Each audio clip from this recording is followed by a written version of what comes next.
respiratory home care days, I did so one of the services that we provided to patients was CPAP, which I'm not sure if everybody knows what that is, but it's a treatment for obstructive sleep apnea. Right. And it would have been pretty early on in my days there. I ended up covering a maternity leave for one of the RTs that we had that did this full time. So she was setting people up with CPAP equipment, doing the follow-ups, and when I think back, it was pretty ancient technology back to compared to what's available now. Like I'm talking, geez, I would have. When did I even start working there? 97. So it was probably before 2000s. Yeah, it was pretty down and dirty equipment compared to what's available now, where you can like monitor people remotely and like change Hmm. things on their machine without them having to even come to the office. It's changed so much. But it was just so fascinating to work with people in that department because most people with obstructive sleep apnea are pretty freaking grumpy. So people were usually not the nicest people when they came in, when you think they've probably been sleep deprived for 20, 30, Right. 40 years, and they're quite ill by the time you take yourself off to a doctor and get a sleep study done and all those kind of things. You've probably been struggling for quite some time. And it was always so amazing to see the changes in people so quickly. Like it's just shocking. And then how that, you know, carries over just into your general health and your everyday energy levels and all those kind of things. So it made Yeah. me start really paying much more attention to just as I learned, because I'm just that person too. If I'm going to be selling something, teaching something, I'm going to know it pretty deep. So it's just the Yeah. way I am. Yep.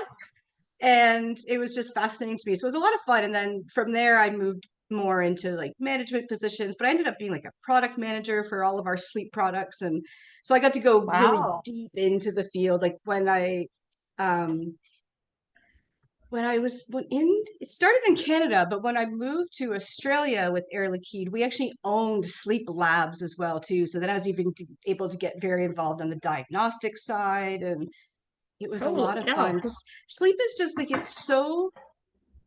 we know so little, right? Like we know a lot, but we know so little. It's so mysterious, and that's just always intrigues me. And it's just Hmm. one of those things that, and I've been a victim of this a lot of my life too. I was like, I'll just sleep when I'm dead. I don't care, right? Like it's, Right. especially when you're younger and you bounce back a little quicker from nights out or just not getting a lot of sleep. And it was almost like a badge of honor in a lot of ways to be able to function on so little sleep. Like I can remember like high level executives bragging about getting so little sleep, and I'm just like, that's not really that cool actually. And then I really noticed it as well too once I started personal training and just noticing the trend that sleep was an issue for a lot of people. Right. So I was like, huh. And then you're limited in your time in a personal training session to talk about all the other things that matter too. And I would Right. always feel bad because I'm like, you're paying a lot of money to be here and you're doing all this great stuff, but you're sabotaging yourself with some really That easy things because you're sometimes not not so sleeping. easy Right. because it can be so complex why people aren't getting great sleep.